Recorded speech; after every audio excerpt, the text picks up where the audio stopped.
Olá, eu sou Sérgio Kaiser, sou professor adjunto de Medicina Interna da UERJ, Rio de Janeiro, e inicialmente gostaria de agradecer ao Departamento de Hipertensão Arterial da Sociedade Brasileira de Cardiologia pelo convite para proferir uma aula à TV DHA.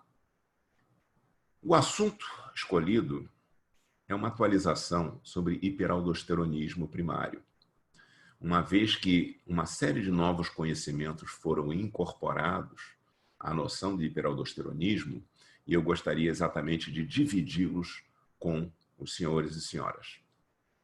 Eu vou começar, então, a compartilhar a minha tela e vou desabilitar o meu vídeo para que nós possamos, então, prestar a máxima atenção possível. Esses, em primeiro lugar, os meus conflitos de interesse, que não têm qualquer influência sobre esta apresentação. E eu quero começar apresentando um animal muito curioso. Esse é um peixe pulmonado africano, uma das 4 espécies de peixes pulmonados existentes no mundo. E uma delas, inclusive, na América do Sul. São dotados de guelras, mas também de um pulmão rudimentar que lhes permite respirar ar ambiente, especialmente em momentos como esse aí, de seca, onde eles podem se locomover, se enterrar na lama, respirando o ar ambiente, sobrevivendo durante vários meses, até a chegada da temporada de chuvas, quando então eles retornam ao meio aquático. Pois bem, este animal surgido há 300 milhões de anos atrás, muito antes dos dinossauros, foi a primeira espécie conhecida a secretar aldosterona, o que lhe permitiu sair de um meio ambiente líquido e sobreviver no ambiente terrestre, pobre em sódio. Portanto, a presença de um pulmão rudimentar faculta-lhe respirar ar ambiente, e a secreção de aldosterona lhe permite preservar a homeostase, retendo sódio e água e não desidratar. Aí vocês veem dois representantes da tribo Yanomami. Na década de 70, os Yanomamis viviam ainda bem isolados da civilização ocidental. Eis que os autores citados aqui nessa referência bibliográfica, aqui embaixo, decidem, então, realizar um estudo transversal comparando diversas variáveis clínicas e laboratoriais ligadas a controle de volemia e pressão arterial, como, por exemplo, excreção de sódio e potássio urinário, concentração de aldosterona sérica, comparando esses valores entre Yanomamis e amostras populacionais pertencentes a sociedades afluentes. E o que eles verificaram? Primeiramente, a excreção urinária de sódio. Reparem, quase nenhuma entre os Yanomamis, sódio em 24 horas, quando comparado à excreção de sódio em indivíduos em sociedades industrializadas. Por outro lado, a atividade plasmática da renina, significativamente maior entre os indígenas, parecendo refletir a resposta do organismo à vida num ambiente pobre em sódio, aí incluindo o modelo alimentar, muito diferente desse modelo que nós temos nas sociedades ocidentais. Dessa forma, seria possível reter o máximo possível desse eletrólito e preservar, então, a volemia. Em contrapartida, a excreção urinária de potássio era maior entre os Yanomamis do que entre os representantes de sociedades industrializadas, como reflexo de uma dieta rica em potássio e um maior intercâmbio de sódio por potássio no néfron distal. E o que acontecia com a aldosterona plasmática? Olha a excreção urinária em 24 horas nos Yanomamis e nos controles de sociedades afluentes. Muito maior nos Yanomamis. Ora, diremos então, os Yanomamis devem ter hipertensão arterial, fibrose miocárdica, tudo aquilo que a gente sabe na aldosterona que faz mal quando em excesso. Qual que? Não havia um só hipertenso entre os Yanomamis. E a pressão sistólica média era 100 milímetros de mercúrio e não se observava aumento da pressão arterial com o envelhecimento. Reparem a diferença significativa entre essas pressões arteriais. Normotensos com 120 e Yanomamis abaixo, em torno de 100 milímetros de mercúrio. Vamos começar a rever a fisiologia da coisa. Aqui nós temos um corte muito simpático da glândula suprarrenal, com as suas diversas camadas, cada uma exercendo a sua função específica, secretora. Na zona glomerulosa, mineralocorticoides, na fasciculada, glicocorticoides, na reticulada, andrógenos suprarrenais, e ali no meião, não é? na medula, a área produtora de epinefrina. Muito bem. A secreção de aldosterona é fundamentalmente influenciada por angiotensina 2, que por sua vez provém da secreção de renina, e também pelos níveis plasmáticos de potássio. Hiperpotassemia é um fator estimulante da secreção de aldosterona. Então, vamos primeiro rever a fisiologia para entrarmos na fisiopatologia. Antes disso, outro elemento também importante no controle da secreção de aldosterona. Nós temos aí a hipófise, o ACTH e a produção de cortisol estimulada por ACTH. O cortisol tem uma meia-vida relativamente curta, mas ele é um poderoso estimulante do receptor de aldosterona na célula principal do néfron distal. Aqui vocês veem a célula principal, em amarelo é o lúmen com urina, e aqui em azul, deveria ser em vermelho, né, o sangue. Então, o cortisol, que às vezes é secretado em impulsos, em resposta a estresse, né, ele é um poderoso estimulante do receptor de mineralocorticoide. Mas o cortisol, ele é rapidamente inativado para a cortisona, e aí a sua influência diminui. Mas isso pode acontecer várias vezes ao longo do dia. Quando existe uma situação de depressão de volume intravascular ou depressão de sódio, o aparelho justaglomerular percebe essa chegada de sódio diminuída no néfron distal, ocorre produção de renina, angiotensina, que leva a uma maior reabsorção de sódio, íons cloro e bicarbonato, tanto no túbulo contornado proximal, como na alça de Henle e no túbulo distal. Quando esse eletrólito, essa concentração de eletrólito chega no túbulo coletor, existe aí então uma diminuição dessa chegada do sódio no túbulo coletor, mas mesmo assim é preciso reter mais sódio, é preciso poupar sódio, é preciso aumentar a volemia. E aí a renina, influenciando, né, a produção de aldosterona pela suprarrenal, atua sobre o receptor de mineralocorticoides, que abre os canais para a entrada de sódio no túbulo coletor. Por sua vez, a angiotensina bloqueia na célula principal o canal ROMK, que é responsável exatamente por conservar essa diferença, esse gradiente de potássio intracelular e a concentração de potássio no túbulo. E aí,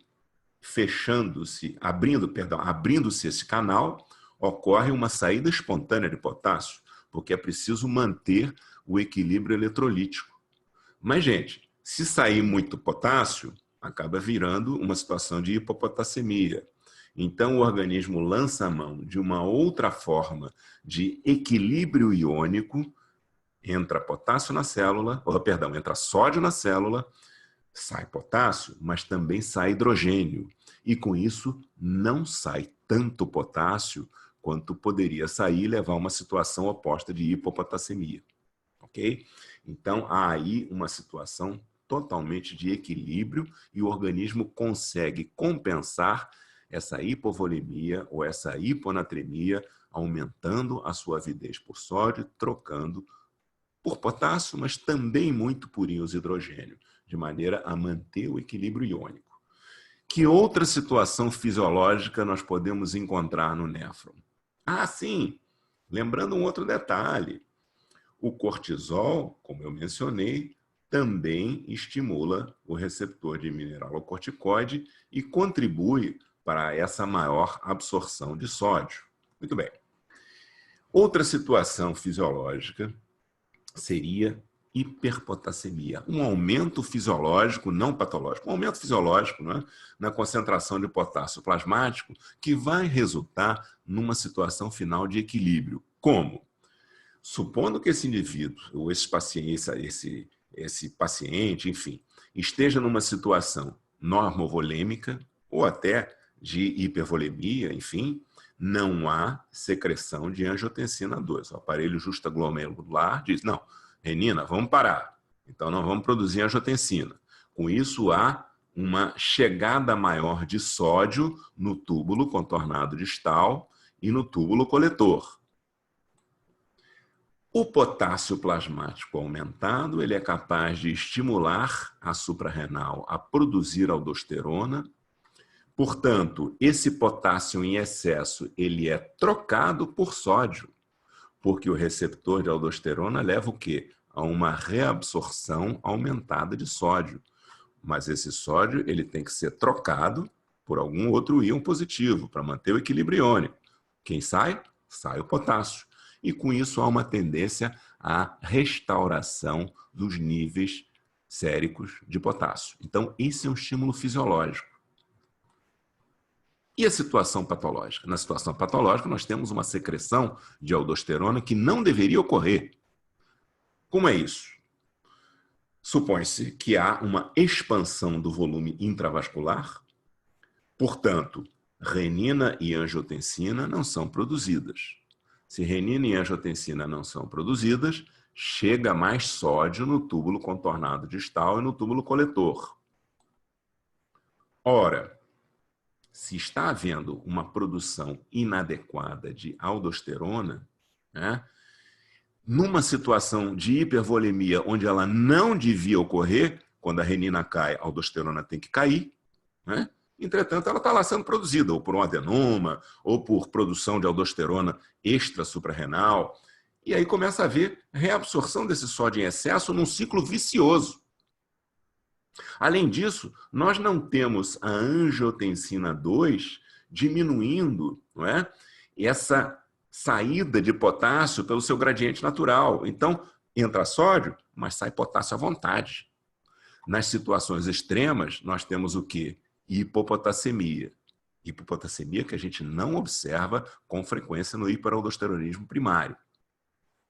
Então, temos como resultado dessa secreção inapropriada o quê? Expansão de volume, hipopotassemia, e como está saindo o íon positivo, alcalose metabólica. Isto é a expressão clássica daquilo que o Dr. Jerome Cohn descreveu como hiperaldosteronismo primário, o síndrome de Cohn, né? E que obrigatoriamente, a síndrome de Cohn tem que ter adenoma produtor de aldosterona. Né?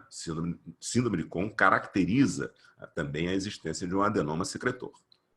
Mas a gente sabe que hiperaldosteronismo não é só adenoma. Pode ser hiperplasia bilateral e pode ser produção de aldosterona por outros tecidos, como, por exemplo, tecido adiposo. A gente vai discutir isso daqui a pouco. Hiperaldosteronismo até hoje é uma condição subdiagnosticada. E aqui é um estudo recente, outros estudos existiram, mas ele é muito interessante porque isto é um centro de atendimento primário, onde, ao invés de pacientes com suspeita de hiperaldosteronismo, apneia do sono, hipopotassemia em resposta diurética exagerada, hipertensão resistente, não. Os pacientes, 1.672 pacientes, todos fizeram triagem para o hiperaldosteronismo primário. Como é a triagem? Dosagem plasmática de aldosterona e de atividade plasmática da renina, ou até dosagem direta de renina. Então, aqueles pacientes que tivessem, né, relação aldosterona-renina alta, ou seja, apesar da renina estar baixa, a aldosterona está lá em cima, não é? E uma concentração de aldosterona acima de um ponto arbitrário, definido como 10 nanogramas por decilitro, eles iam, então, para um teste de supressão. Assim, dentre esses pacientes, eles encontram 232 indivíduos que vão a um teste de supressão com sobrecarga de sódio. Existem várias maneiras, dieta com excesso de sódio durante alguns dias. Aqui se prefere a infusão de soro fisiológico. Eu vou discutir um pouquinho isso depois. Uma infusão durante 4 horas de soro fisiológico. Se eu estou dando sal e água, eu tenho que suprimir a secreção de aldosterona, porque cai renina, cai aldosterona. Né? Então, eles identificam 99 pacientes com aldosterona ainda um pouco elevada, acima de 5 nanogramas por decilitro. E aí faziam tomografia computadorizada de suprarrenais e dosagem seletiva de aldosterona de veias renais, o que é um processo complicadíssimo, muito difícil de ser executado. Só centros terciários muito desenvolvidos, muito especializados, conseguem fazer isso. Eu já vou logo avisando. E aí o que eles verificam? Uma prevalência de hiperaldosteronismo próximo de 6%, que é o que se vê na literatura, né? E, através de tomografia, verifica-se que a maior parte era hiperplasia bilateral de suprarrenais e uma minoria, 27%, adenoma. A gente sabe que em hipertensos resistentes, a prevalência de hiperaldosteronismo primário é maior, chega a 11% a 20% dos casos documentados.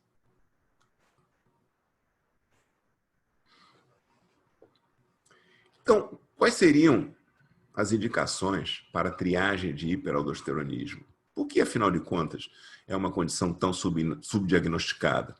Não há, propriamente, digamos assim, falta de motivos para isso, porque, de fato, se tratam de procedimentos relativamente complexos que muitas vezes nem passam pela cabeça do clínico.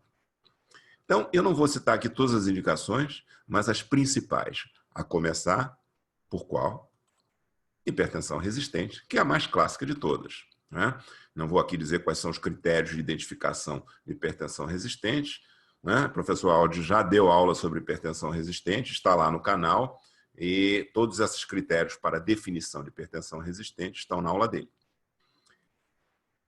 Hipertensão com hipopotassemia. É difícil a gente encontrar hiperaldosteronismo com hipopotassemia franca, mas ela também pode ser exageradamente induzida por diurético, e isso deve nos colocar uma pulga atrás da orelha.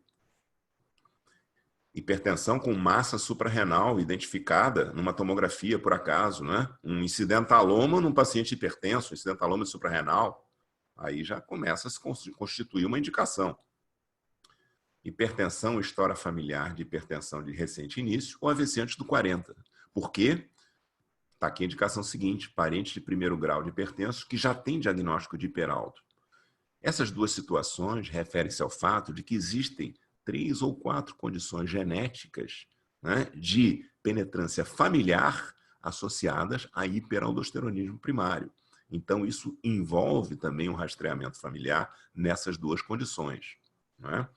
A apneia obstrutiva do sono é uma outra indicação também para pesquisa de hiperaldosteronismo primário, para triagem. O curioso é o seguinte: eu comento que hiperaldosteronismo é subdiagnosticado. Nós temos elementos para comprovar isso. Por exemplo, nesse estudo, uma coorte de mais de 4.660 pacientes hipertensos resistentes, que tinham exames laboratoriais até 2 anos após o diagnóstico, qual foi a proporção de pacientes que se submeteram à triagem para hiperaldo? 2,1%. Em centros na Alemanha, nos Estados Unidos, não chega a 1% dos casos. E como nós vamos ver, tem muito mais hiperaldosteronismo do que a gente imagina. Por que seria importante, pelo menos nessas condições, a gente identificar hiperaldo? Porque já está demonstrado que aqueles pacientes que têm secreção inapropriada de aldosterona, né, diferente dos Yanomamis, que têm aldosterona fisiologicamente elevada, mas não têm hipertensão, os hipertensos com secreção inapropriada de aldosterona, eles têm mais chance de ter AVC, infarto, fibrilação atrial e hipertrofia ventricular esquerda no ecocardiograma. Então, é importante a gente identificar esses pacientes e tratá-los adequadamente. E em que se baseia esse processo de triagem? A gente quer identificar o hipertenso que tenha aldosterona plasmática elevada na presença de renina sérica baixa ou suprimida. Ou então, uma atividade plasmática da renina reduzida, o que indicaria também renina suprimida. Porque existe a dosagem sérica de renina também. Uma vez identificados, esses pacientes teriam que ir um protocolo de supressão de fato da aldosterona. Perdão, aqui eu falei em supressão de renina, mas é supressão de ambos. Esses protocolos existem vários. Existe a dieta com sobrecarga de sódio por 5 dias, existe a infusão de soro fisiológico por 4 horas com o paciente em decúbito. Imagine a vontade do paciente urinar, né? Evidentemente, existem serviços especializados para isso. Inclusive, o paciente tem que ser vigiado, às vezes, porque ele fica louco para urinar, tem que urinar, às vezes, num patinho, ou se for uma mulher, numa comadre, enfim, né? Porque tem que ficar deitado, né? É importante repor o potássio, né? Porque esses pacientes eles não podem ser testados, né, em vigência de hipopotassemia, né, porque vai dar um resultado alterado. Existem protocolos com uso de glicocorticoides, que tem lá os seus problemas, né? E aí, é claro que dentro de um protocolo onde a gente está sobrecarregando de sódio o indivíduo, a aldosterona não pode estar alta, ela tem que estar suprimida. Se ela está elevada, hiperaldosteronismo altamente provável. A pergunta que a gente faz é o seguinte: que nível é esse?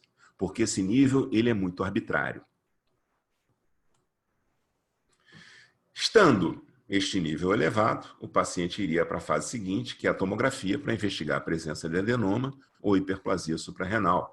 E aí, no caso, né, alguns serviços especializados fazem também lateralização, investigação de aldosterona em veia suprarrenal, o que é um negócio extremamente complexo, que é o que exatamente que eu estou comentando aqui. É um procedimento bem difícil. Mais uma série de dificuldades, né? Método de coleta de sangue. O paciente tem que tese deambular primeiro, umas 2 horas antes, já está acordado, tem alguns cuidados posturais, né? Dependendo da medicação usada, imagina, o paciente está tomando IECA, está tomando BRA, está tomando diurético, tudo isso altera a renina, né? Então, a própria triagem já pode levar a falsos resultados. Idealmente, o paciente não pode estar tomando espironolactona, né? Porque vai alterar tudo, evidentemente, né? O limite inferior da detecção da renina. Isso aqui é um numerador, isso aqui é um denominador. A atividade plasmática da renina, alguns laboratórios consideram como 1. Eu não me lembro agora da unidade, perdão. Outros consideram como 0,6. Ora, se eu usar 0,6, eu estou inflando essa relação. Se eu usar 1, eu estou diminuindo essa relação. Então, depende também o quê? Do limite inferior que o laboratório está utilizando, né? Outro aspecto, nós estamos tirando um retrato da produção de aldosterona. A secreção de aldosterona ela não é estável, ela varia ao longo do dia e sofre uma influência forte do cortisol, porém de curta duração, ao longo do dia. Então, qual seria o melhor método para a gente dosar aldosterona? Mais uma complexidade. Dosagem de aldosterona urinária em 24 horas. Protocolos de pesquisa, vocês vão ver, já fizeram isso. Mas é um outro elemento também complicador, não é? Um método subsequente para a supressão de renina, né? A implementação é complexa. Dieta com sobrecarga, soro fisiológico, eu já dei um exemplo, né? Paciente em decúbito, ele tem dificuldade, vai ter que urinar, né? Em algum momento, 4 horas lá, levando soro fisiológico, mas existem serviços que fazem isso, sim. O ponto de corte da aldosterona, né? Ele é estabelecido de uma forma arbitrária. Então, se eu, por exemplo, estabeleço um ponto de corte de aldosterona depois da supressão em 12 ou em 10 microgramas, ou em 6, quem é que está certo? Será que se eu fiz uma supressão de sódio, 6 microgramas já não é demais? Reparem um estudo feito há 40 anos atrás. Esses pesquisadores, eles tinham pacientes com hiperaldosteronismo secundário diagnosticado, hipertensos primários ou essenciais e pacientes normais controle.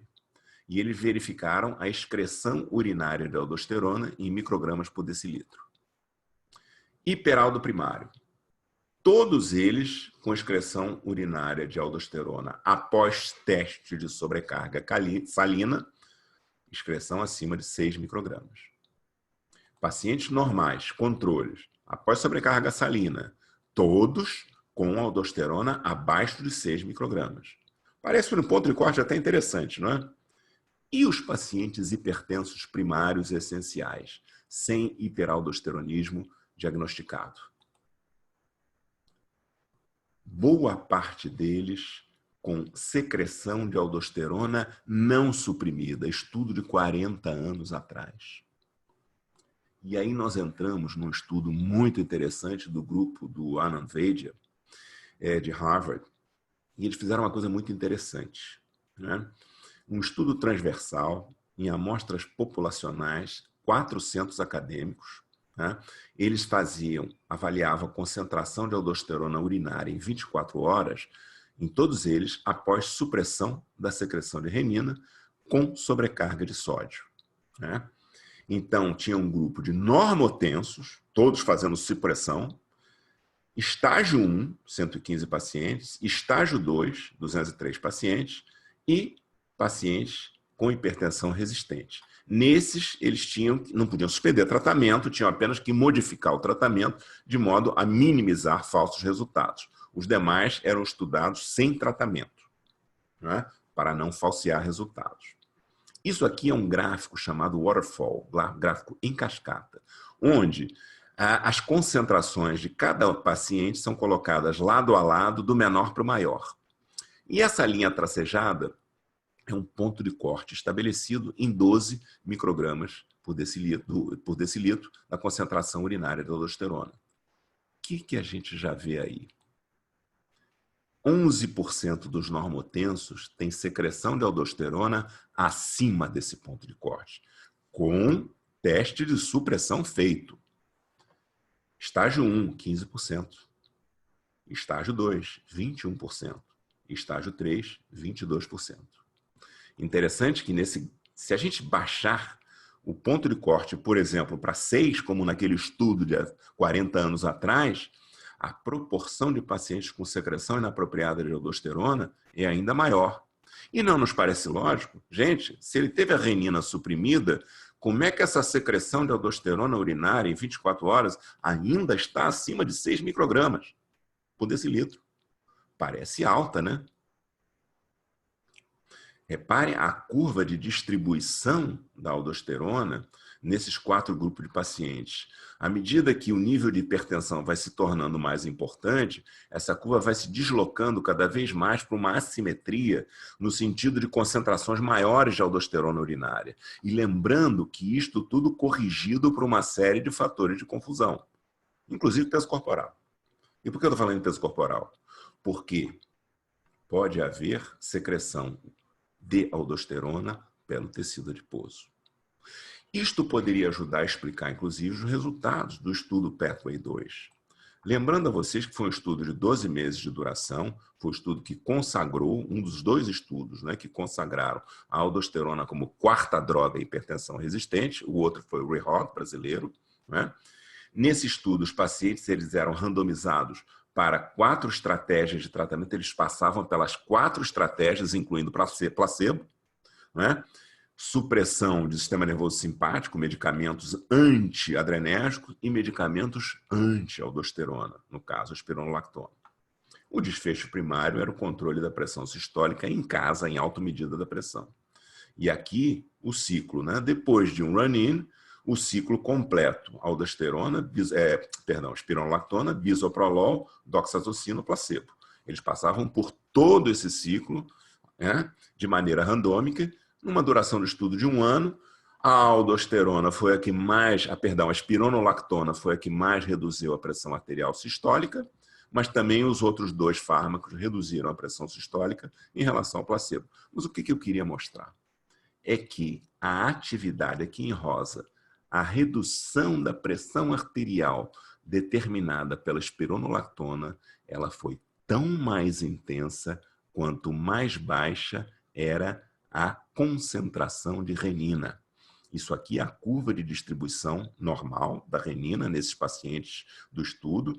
Quanto mais baixa a renina, lembra? Hipertensão, low renin, hipertensão com renina baixa, maior a ação da espironolactona, sugerindo que talvez a existência de uma secreção independente de aldosterona. Essa secreção pode ocorrer de várias formas, né? O tecido adiposo, ele produz fator liberador de mineralocorticoide. Então, é possível que pacientes com obesidade visceral, especialmente, possam ter produção independente de aldosterona, estimulando, né, as células principais, os receptores de mineralocorticoides, a reter mais sódio e, portanto, aumentar a volemia e ter hipertensão resistente. Também secreção de cortisol, como eu comentei. O cortisol, ele estimula o receptor de mineralocorticoide das células principais, do túbulo do nefrodistal. Repare que em microfotografia, essa relação íntima entre células gordurosas periadrenal, né, até que ponto isso poderia exercer também influência, né, esses fatores liberadores de mineralocorticoide sobre o receptor de mineralocorticoide do néfron distal.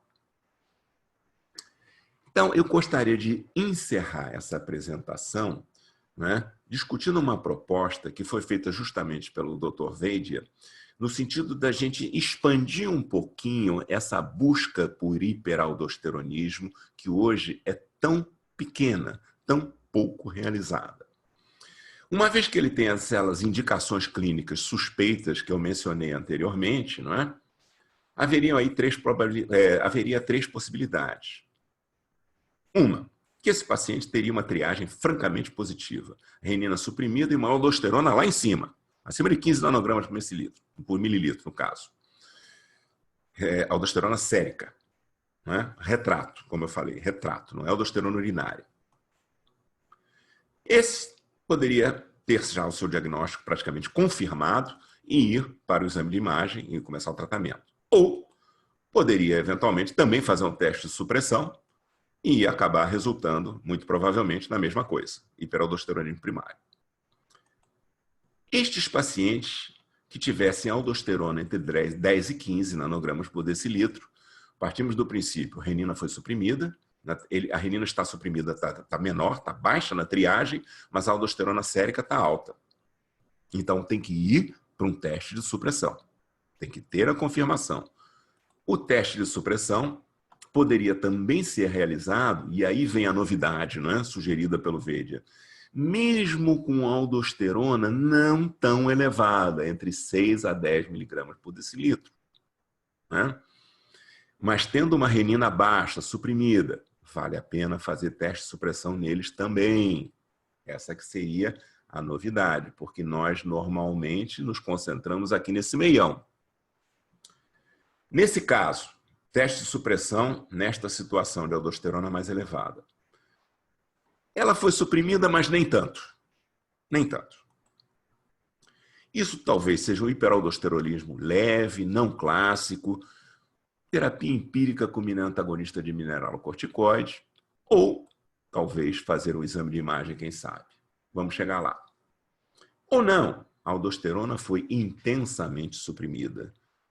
A sobrecarga de sódio parou a secreção de aldosterona. Então, esse paciente não tem hiperaldosteronismo. Tá? Mas poderia ser considerado, uma vez que ele tem renina baixa, aquele clássico modelo de hipertensão low renin, hipertensão do João Lara, que falava renina baixa. Esse paciente, como nós vimos no estudo Pathway, de que ele vai se beneficiar? Espironolactona, outro antagonista de mineralocorticoide. Alternativamente, este paciente aqui do meio, né, que seria um hiperaldosteronismo leve ou não clássico, poderia talvez ser considerado como hipertensão primária com renina baixa, e aí também ir para uma terapia empírica sem uma avaliação de imagem, poderia não ser valiosa do ponto de vista de custo-benefício. Ou poderia ir, né, para um teste de imagem com uma suspeita de hiperaldosteronismo. Né? Isso aí é uma questão realmente de decisão e avaliação risco-benefício, uma vez que eles vão se beneficiar, muito provavelmente, de antagonismo de mineralocorticoide. Lembrando que alguns pacientes são intolerantes, né, com o tempo, à espironolactona, e nós não temos no Brasil eplerenone. Eu vou parar o meu compartilhamento de tela e vou retornar à minha imagem. Essa apresentação está encerrada e eu Como conclusão, nós podemos perceber que estamos diagnosticando pouco hiperaldosteronismo. Existe mais aldosteronismo do que nós supomos. A secreção de aldosterona, ela não é fixa, ela varia ao longo do dia. Nós ainda estamos em busca de um santo graal que possa ampliar a nossa capacidade de detectar com mais precisão hiperaldosteronismo, algum biomarcador. Eu disse santo graal, exatamente seria um biomarcador. Algum biomarcador que pudesse nos auxiliar, né, a ter mais certeza em quem deveria se submeter, por exemplo, a um teste de supressão, uma vez que há uma série de elementos de muita complexidade. Essa pergunta aí fica no ar, mas a mensagem é: lembrem-se do hiperaldosteronismo. Muito obrigado pela atenção.